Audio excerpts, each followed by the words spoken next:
Assalamualaikum warahmatullahi wabarakatuh. Uh, Maaf ini hari Anjang memang betul tak berapa sihat, tapi Anjang masa nak meneruskan video ini, insya-Allah akan sampai kepada teman-teman kita. Kalau boleh barakanlah di Malaysia, di Indonesia, supaya seluruh Nusantara dapat bersama-sama. Ini hari guys, Anjang di Singapura. Anjang ada Lewy body dementia plus dengan Parkinson. Lewy body dementia adalah satu dementia yang very agresif dan dia akan menyerang bila kita sudah berada dekat dengan late stage kita. Tapi alhamdulillah Anjang cuba. Jadi di hari ini Anjang nak berkongsikan bagaimana untuk menjaga ataupun membuat intervention ataupun cuba mendapatkan orang-orang yang dementia yang suka keluar rumah, yang suka kirakan wandering atau beberapa suka berjalan-jalan di luar dan bila dah berjalan tu nanti akan terus sesat dan tak boleh balik, tak boleh pulang ke rumah. Okey.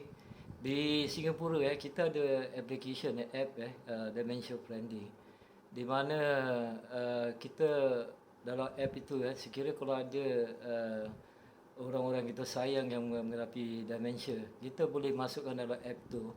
Okey, dan terangkan butir-butiran dan terus hantarkan, submitkan. Dan setiap orang yang ada dementia atau caregivers kita boleh tahu siapa yang hilang, di mana tempatnya, dan kita boleh tolong untuk mencari. Sekiranya kalau sudah dah terjumpa dengan orang yang hilang, orang dementia yang hilang itu kan. Jadi app tu akan kita akan masukkan, kata okey sudah jumpa. Jadi dementia Singapura juga daripada ADA dan tukar nama pada dementia Singapura, mereka pun ada GPS system dengan menggunakan tongkat di mana ke mana saja yang orang dementia tu bergerak, dia boleh boleh diikuti dengan telefon bimbit kita, dengan handphone kita. Jadi perkara yang paling penting untuk orang-orang dementia adalah perkara rutin. Rutin dalam bahasa Melayu kirakan Anjang pun tak tahu apa rutin berarti kebiasaan. Okey, pertama sekali di ruang rumah tu kalau boleh perabot-perabot kita tu disusun. Kalau boleh jangan selalu bertukar. Kenapa? Orang dementia kalau kirakan yang dah moderate sampai ke late stage mereka kerana kerosakan kepada akal-akal mereka mereka tidak dapat kadang-kala tu kerana mereka kurang pada segi fungsi otak. Mereka akan merasa janggal atau kadang-kala merasakan takut bila mereka melihat dalam rumah tu perabot berubah, ini berubah kan. Dan kalau boleh dalam rumah tu jangan taruhkan cermin yang besar. Anjang pernah bikin home visit di salah satu rumah orang yang dementia. Mereka adakan cermin besar tu orang taruhkan. Jadi apa terjadi pada orang yang dementia ni, okey, dia akan berdepan dengan cermin tu dan dia akan berbual. Okey, cermin satu pada Anjang tidak ada kebaikan untuk orang dementia. Pasal apa, kadang-kadang kalau mereka dalam keadaan confused ataupun dalam keadaan yang tidak begitu dalam keadaan rapuh pemikiran mereka, otak mereka akan merasa takut kalau melihat reflection diorang menerusi kaca. Jadi kadang-kala mereka melihat itu seperti orang lain, ataupun reflection yang kirakan refleksi yang dapat menakutkan diri mereka. Anjang begitu Anjang pernah terjadi bila bila datang psikosis attack Jadi bila Anjang ke bilik air dan Anjang melihat itu bukan Anjang tapi suatu perkara yang menakutkan. Jadi elakkan orang-orang demensia daripada apa berhadapan dengan cermin yang di mana sekira pasal apa fungsi akal mereka tidak kuat dan mereka akan merasakan dalam jiwa diorang, hati diorang, emosi diorang, itu akan menjadikan mereka lebih dalam ketakutan. Pentingnya untuk orang demensia keselamatan. Keselamatan tu untuk orang biasa rumah biasa, mereka tidak ada kerosakan pada otak mereka. Mereka tidak merasakan apa-apa. Pasal apa? Perkara itu sudah biasa. Tapi bagi orang-orang demensia, sedikit saja berubah dalam rumah mereka tu, terutama sekali dalam rumah mereka, itu akan mendatangkan impak juga pada mereka sama ada impak yang baik ataupun yang tidak berapa baik. Kalau boleh itu perabot-perabot disusun disusun macam seperti rumah Anjang tempatnya luas. Okey, kenapa orang demensia selalu menghadapi apa tu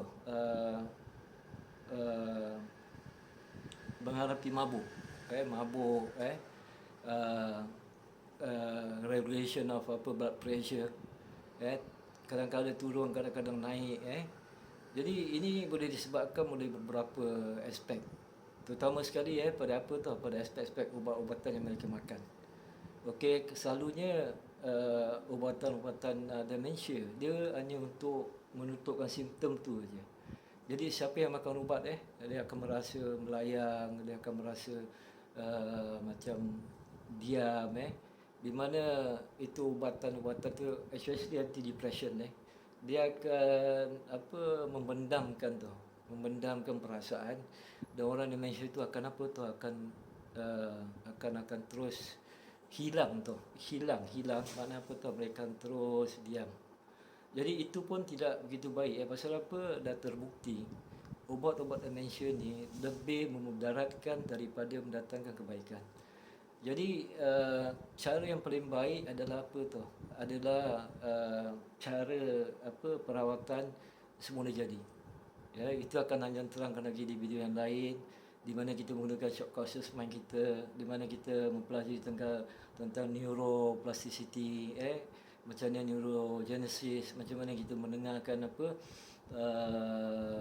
kata-kata yang positif kita ada motivational videos untuk kita dengar, dan bila kita bertafakur bila kita melakukan solat untuk kita meredakan keadaan emosi kita. Jadi Anjang dah terangkan rutin adalah penting. Jadi berarti apa tahu macam Anjang Anjang tinggal di flat 5 bilik Jadi anak-anak dah tak ada, cuma tinggal isteri dengan Anjang aja dengan 6 kucing. Jadi tempat Anjang adalah di balcony sana. Balcony pun tak berapa besar. Jadi segala ubat-ubatan, segala buku-buku Anjang, segala alat penulisan Anjang, segala-galanya berada di situ. Anjang ada kipas kecil Selalunya Anjang akan duduk menghadap pada tembok. Okey. Dan itu adalah tempat yang Anjang merasakan selamat. Okey. Selamat bukan sahaja di rumah tetapi di luar rumah juga. Jadi biasakan seseorang demensia tu adakan satu sudut untuk mereka. Adakan satu sudut untuk mereka, biarkan mereka biasa duduk di situ. Siapkan apa-apa yang patut.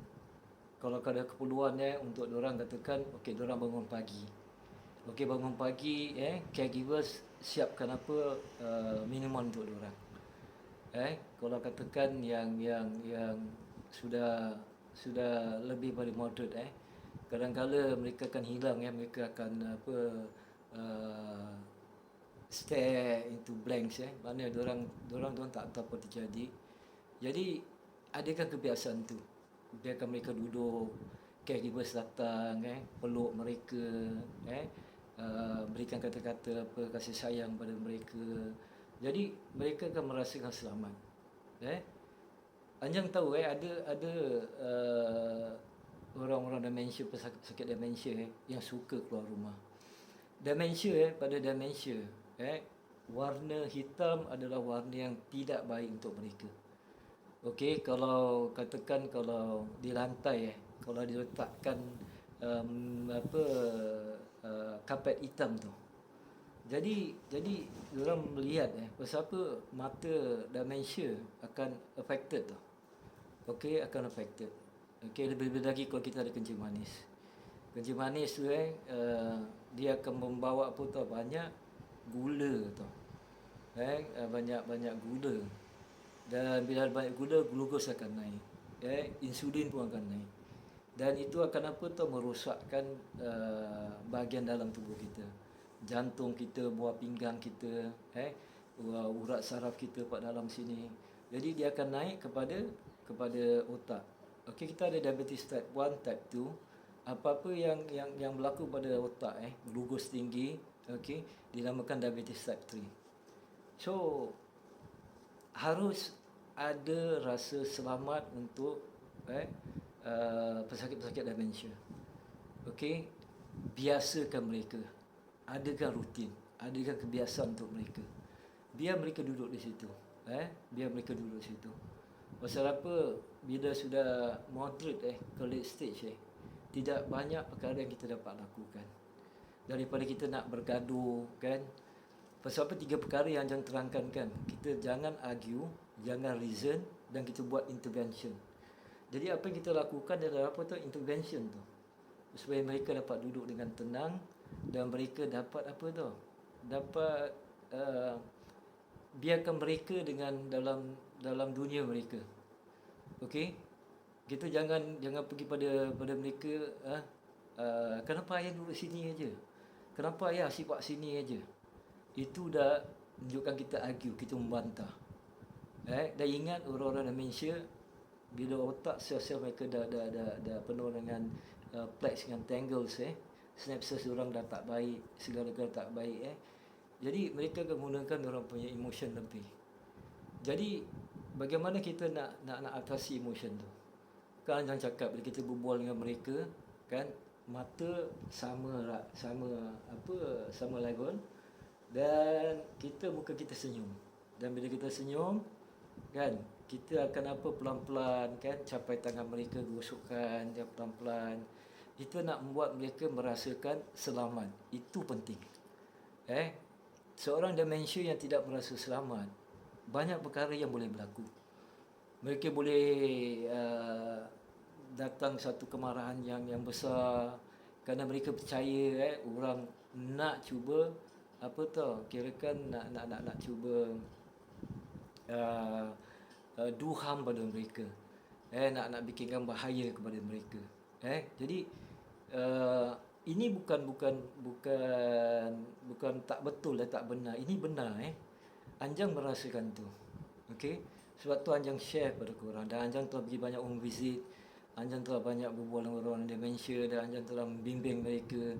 Anjang telah menerangkan pada caregivers, dan alhamdulillah kebanyakan semua berjaya. Jadi rutin are very important. Okey. Sekiranya kita nak membawa dia keluar rumah untuk berjalan-jalan, okey, make sure katakan pukul 4, caregiver saya pukul 4 atau pukul 5. Okey, bawa mereka ke bawah. Okey, bila berjalan pun ambil tempat yang biasa yang mereka berjalan. Okey, kalau katakan tu keluar rumah, kita akan berjalan di tepi jalan tu kan, lepas sampai katakan dalam beberapa ratus meter, kita akan berpatah balik. Lakukan seperti itu. Kenapa? Rutin untuk orang-orang demensia adalah satu kemestian, satu perkara yang baik untuk mereka. Kenapa? Itu tidak menimbulkan stres pada mereka, tidak menimbulkan rasa tidak selamat untuk mereka, tidak menimbulkan banyak perkara pada mereka. Dan untuk orang yang suka keluar rumah tu, cuba satu, beli kapet hitam, taruhkan di depan pintu tu. Kerana itu insya-Allah Anjang tak janjikan insya-Allah itu akan menahan mereka daripada keluar. Dan satu lagi, sekiranya kalau mereka suka keluar memakai baju-baju uh, yang mereka suka pakai baju-baju baru ke apa. Kalau boleh ambil baju tu sembunyikan aja. Taruhkan baju-baju yang tidak berapa cantik, tidak berapa apa. Jadi kita cuba. Pasal apa? Untuk menangani untuk menjaga seorang pesakit demensia, kita perlu menjadi detektif, mata-mata gelap. Kita mesti nak tahu apa yang akan berhentikan mereka daripada melakukan perkara tu. Okey, kita harus tahu bila mana untuk diorang terjaga tu. Pasal apa? Demensia. Kita selalu orang biasa memikirkan daripada otak dulu.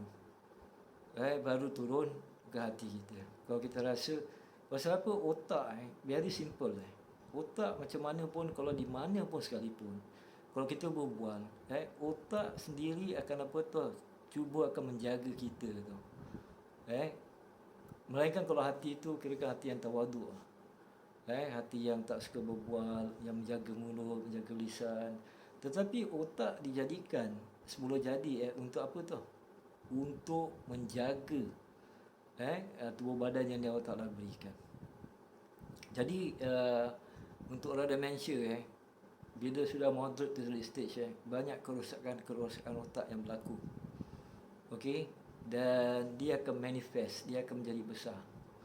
Jadi kita harus perhatikan pada emotional being of a person with dementia. Bila kita dapat menggarapkan, kita tahu dia punya susunan kan, dia punya susunan pada dia punya emosinya. Bila dia akan merasakan apa terganggu. Okey, selalunya orang-orang demensia, mereka seperti Alzheimer mereka akan penat tu. Pasal apa? Daripada pagi mereka menggunakan otak mereka kadang-kadang untuk memikirkan apa yang aku ingat, apa yang aku lupa, apa yang telah aku lakukan semalam, aku ini, aku itu kan. Jadi otak mereka akan merasa penat sampai pada waktu maghrib. Selepas maghrib itu sundowning akan berlaku. Itu di mana mereka akan merasakan cemas, confused. Mereka tidak dapat kirakan pasal apa. Mereka seperti yang katakan, itu membuat mereka merasakan tidak selamat. Jadi sekiranya kalau kita dapat taruhkan dalam satu sudut rumah itu, kita menaruhkan kerusi yang baik untuk mereka, satu meja yang baik, dan apa yang mereka suka lakukan kita letak di situ. Jadi dunia mereka akan berpusing-pusing di situ. Kita bukan zalim tetapi kita nak mengelakkan daripada perbalahan. Kita nak mengelakkan daripada caregivers yang stres. Kita nak mengelakkan daripada banyak perkara yang akan memudaratkan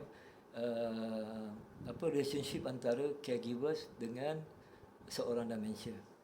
Okey, seorang dementia very simple.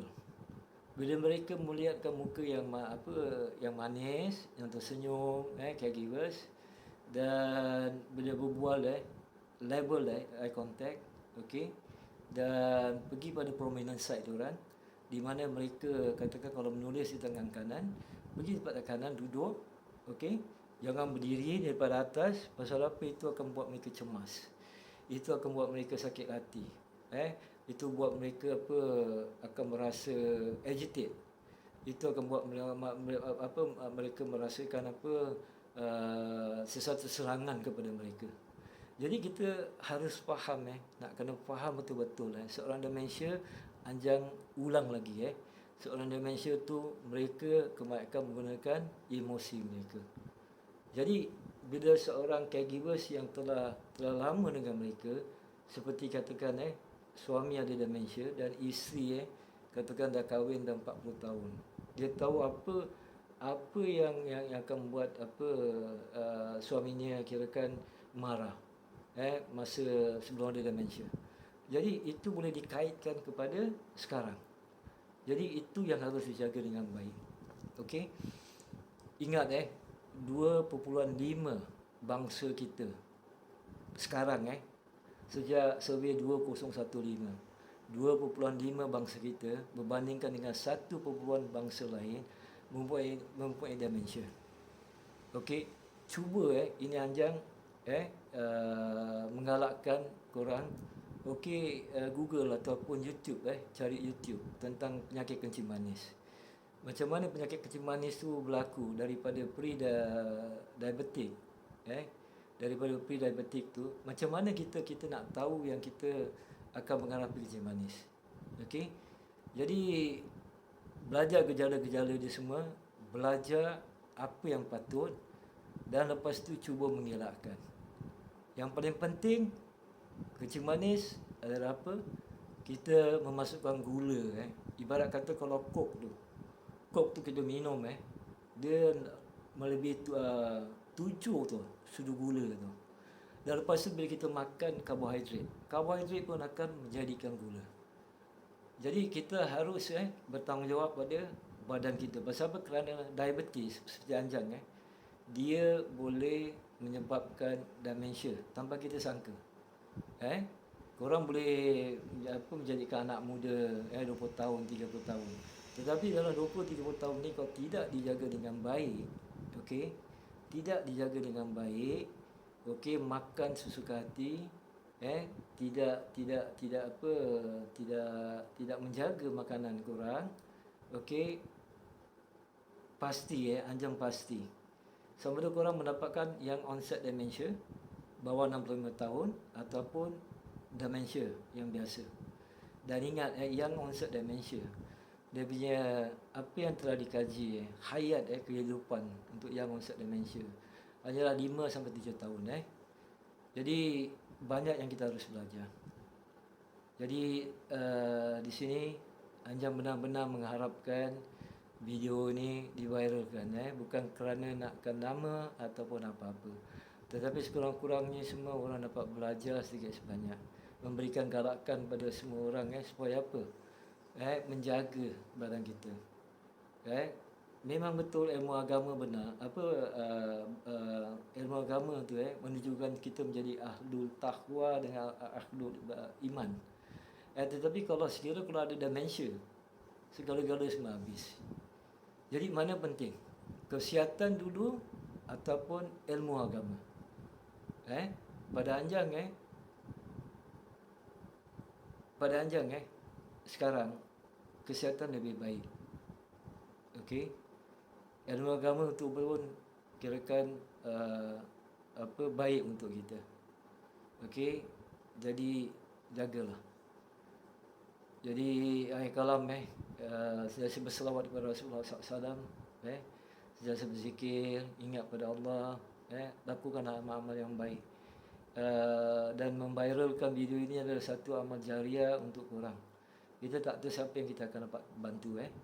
Jadi akhir kalam, Assalamualaikum warahmatullahi wabarakatuh.